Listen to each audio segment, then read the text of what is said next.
अगर आपको 1 करोड़ रुपए कमाने हैं तो सब कुछ भूलकर पहले 10 लाख रुपए कमाने पर ध्यान दीजिए। आज के इस वीडियो में मैं आपको बताऊंगा कि क्यों 10 लाख रुपए का नेटवर्थ होने के बाद आपका 1 करोड़ रुपए कमाना बहुत इजी होगा। 10 लाख रुपए बैंक में होना और 10 लाख रुपए का नेटवर्थ होने में बहुत डिफरेंस है। जैसे अगर आपके बैंक में 10 लाख रुपए है पर आपके ऊपर 20 लाख रुपए का होम लोन चल रहा है तो आपका नेटवर्थ नेगेटिव 10 लाख रुपए का है, क्योंकि नेटवर्थ में आपके टोटल एसेट्स जैसे आपका बैंक बैलेंस, आपका इन्वेस्टमेंट्स, आपकी प्रॉपर्टीज की वैल्यू, इन सभी को आपके लाइबिलिटीज से, जैसे कि आपके ऊपर जो भी लोन चल रहा है उससे माइनस करने के बाद जो वैल्यू निकलता है वो होता है आपका नेटवर्थ। आप इंटरनेट पर कोई भी नेटवर्थ कैलकुलेटर यूज कर सकते हैं और खुद का नेट 50s का जो नेटवर्थ गोल है वो जल्दी अचीव करना है तो सबसे पहले 10 लाख रुपए का नेटवर्थ बनाने का टारगेट बनाइए, क्योंकि जब आप ये नंबर अचीव करेंगे और स्पेशली यंग एज में अचीव करेंगे तो आपके लिए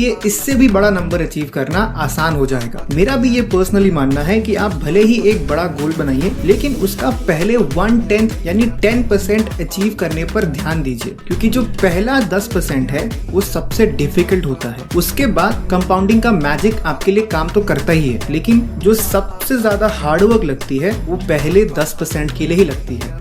अब सबसे इम्पोर्टेंट क्वेश्चन ये है कि इस टारगेट को कैसे जल्दी अचीव करें, क्योंकि 10 लाख रुपए का पॉजिटिव नेटवर्थ बनाने के लिए आपको सॉलिड प्लान चाहिए, आपको डिसिप्लिन के साथ सेविंग्स करनी होगी, स्मार्ट इन्वेस्टिंग करनी होगी और थोड़ा बहुत एंटरप्रेन्योरियल माइंडसेट अपने अंदर लाना होगा। अगर आप ये प्रोसेस को फॉलो करते हैं तो आप बहुत जल्दी 10 लाख का नेटवर्थ बना लेंगे। पहला टिप है और सबसे बेसिक और ओल्ड फैशन टिप है, नंबर 1, अपना इनकम बढ़ाओ। 2 तरीके से आप अपना इनकम बढ़ा सकते हैं। पहला है अपने करियर में आगे बढ़िए, स्किल्स इंप्रूव कीजिए, सैलरी ना बढ़े तो जॉब स्विच कीजिए। दूसरा तरीका है अपने इनकम को बढ़ाने का कि आप एक छोटा सा बिजनेस शुरू कीजिए जिसमें आपका फुल टाइम एफर्ट ना लगे, या फिर फ्रीलांसिंग कीजिए, बच्चों को ट्यूशन पढ़ाइए और वो सारे चीजें कीजिए जिससे कि फुल टाइम जॉब के साथ साथ एक एडिशनल इनकम भी आने लगे। दूसरा टिप है स्मार्ट सेविंग स्ट्रेटेजीज का। बजट में खर्चे कीजिए, सारे अननेसेसरी कॉस्ट को कम कीजिए, higher interest paying bank account open कीजिए, अपना इमरजेंसी फंड बनाइए, यानी अपने मंथली खर्चे का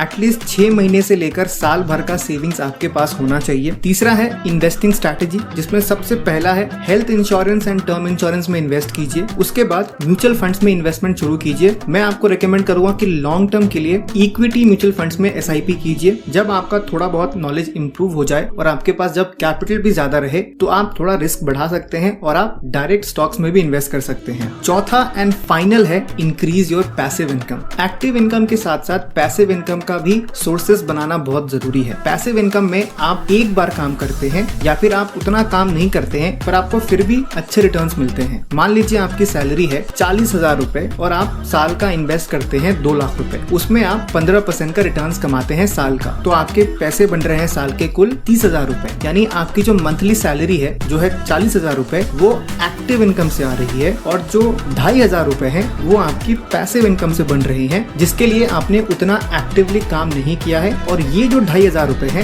वो 6.25% है आपके एक्टिव इनकम का। लेकिन जैसे जैसे आपका वेल्थ बढ़ेगा, मान लेते हैं आपका जो साल का इन्वेस्टेड वैल्यू है वो 10 लाख रुपए हो चुका है और आपने साल में लगभग 1.5 लाख रुपए इन्वेस्टमेंट से बनाया है, यानी मंथली 12,500 रुपए, जो आपके एक्टिव इनकम 40,000 का 31% है। तो एक्टिव इनकम तो इम्प्रूव करना ही है, साथ ही साथ हमें पैसिव इनकम को भी इम्प्रूव करना है, तभी आप फाइनेंशियल फ्रीडम अचीव कर पाएंगे। मैक्सिमम पोर्शन इन एसेट्स में इन्वेस्टेड है तो आपका wealth building process majority of लोगों से बहुत फास्ट होगा। यहाँ पर इस बात पर आप जरूर ध्यान दें कि आपका नेटवर्थ पॉजिटिव होना चाहिए और मिनिमम 10 लाख रुपए का होना चाहिए, और ऐसा अगर आपके पास ऑलरेडी है तो आप सही ट्रैक पर हैं। और अगर आपका अभी तक 10 लाख रुपए का नेटवर्थ नहीं बना है तो अपनी पूरी जान लगा दीजिए इस नंबर तक पहुंचने के लिए, क्योंकि ये कोई रैंडम नंबर नहीं है, ये नंबर बहुत ही सोचा समझा साइकोलॉजिकल नंबर है। इस नंबर को अचीव करने के बाद आपका कॉन्फिडेंस बहुत बढ़ जाएगा, क्योंकि ऐसा मुझे पर्सनली लगता है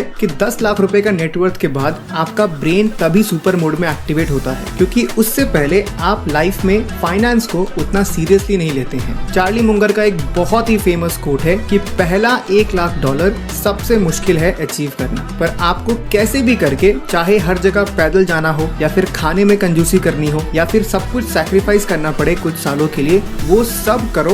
बस पहला $1,00,000 कमा लो, उसके बाद आपकी लाइफ बहुत इजी हो जाएगी। इसी पहला रीजन कि ऐसा क्यों है कि 10 लाख रुपए का नेटवर्थ के बाद आपका सफर 1 करोड़ तक का इजी हो जाएगा। Number 1, bigger size of your capital. आप मुझे एक सिंपल सा क्वेश्चन का आंसर दीजिए। अगर 2 व्यक्ति है, उनमें से एक व्यक्ति को अपने इन्वेस्टमेंट्स पर 100% का रिटर्न्स मिला है और दूसरा व्यक्ति है जिसको सिर्फ 15% का रिटर्न्स मिला है, दोनों में से ज्यादा फायदा किसका हुआ है? आप शायद बोलेंगे कि इस इंफॉर्मेशन के बेसिस पर जो पहला व्यक्ति है उसका ज्यादा फायदा हुआ है, पर अगर मैं इस इंफॉर्मेशन में एक थोड़ा सा ट्विस्ट लेके आऊं जहां पर मैं कैपिटल इंट्रोड्यूस कर दूं तो आपका आंसर कंप्लीटली चेंज हो जाएगा। पहले व्यक्ति ने इन्वेस्ट किया है 10,000 रुपए और उस पर उसने 100% का रिटर्न्स कमाया है, यानी अब उसके पैसे 20,000 रुपए हो गए हैं। वहीं पर दूसरे व्यक्ति ने इन्वेस्ट किया है 10 लाख रुपए, जिस पर उसने 15% का रिटर्न्स कमाया है, यानी 1.5 लाख रुपए कमाया है। तो इन्वेस्टमेंट की दुनिया में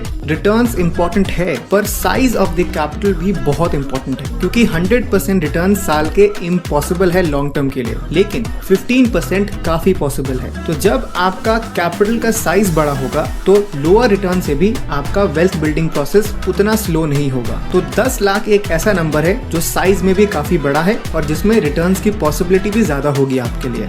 तो इसी का रीजन है कि क्यों आपका वेल्थ बहुत तेजी से बढ़ेगा जब आप 10 लाख रुपए का नेटवर्थ बना लेंगे, वो है पावर ऑफ कंपाउंडिंग। बहुत लोगों को लगता है कि जो वेल्थ बिल्डिंग प्रोसेस है ना, वो लीनियर लाइन में चलता है, यानी जैसे जैसे टाइम बढ़ेगा वैसे वैसे उनका पैसे भी बनता रहेगा। लेकिन रियलिटी में तो वेल्थ बिल्डिंग प्रोसेस कुछ इस तरीके का होता है जहाँ पर पहले कुछ सालों में आपको रिटर्न्स उतने कुछ खास नहीं दिखते हैं, पर जैसे जैसे टाइम बढ़ता है और कंपाउंडिंग जब काम करना शुरू करता है तब आपका वेल्थ रैपिडली बढ़ने लगता है, जे कर्व की तरह। क्योंकि कंपाउंडिंग जो है वो बहुत ही सिंपल है पर बहुत ज्यादा मैजिकल है। अगर आप पहले साल 10,000 रुपए इन्वेस्ट करते हैं और मान लेते हैं कि आपको उन 10,000 रुपए पर 10% का रिटर्न्स मिला है, तो दूसरे साल जो आपका इन्वेस्टमेंट वैल्यू होगा वो 11,000 हो चुका होगा। अब जो नेक्स्ट ईयर इसी 11,000 पर अगर आपको 10% का इंटरेस्ट मिल रहा है, तो आपको 10,000 रुपए कैपिटल पर और साथ ही साथ 1,000 रुपए का जो इंटरेस्ट मिला है, इन दोनों पर आपको इंटरेस्ट मिलेगा।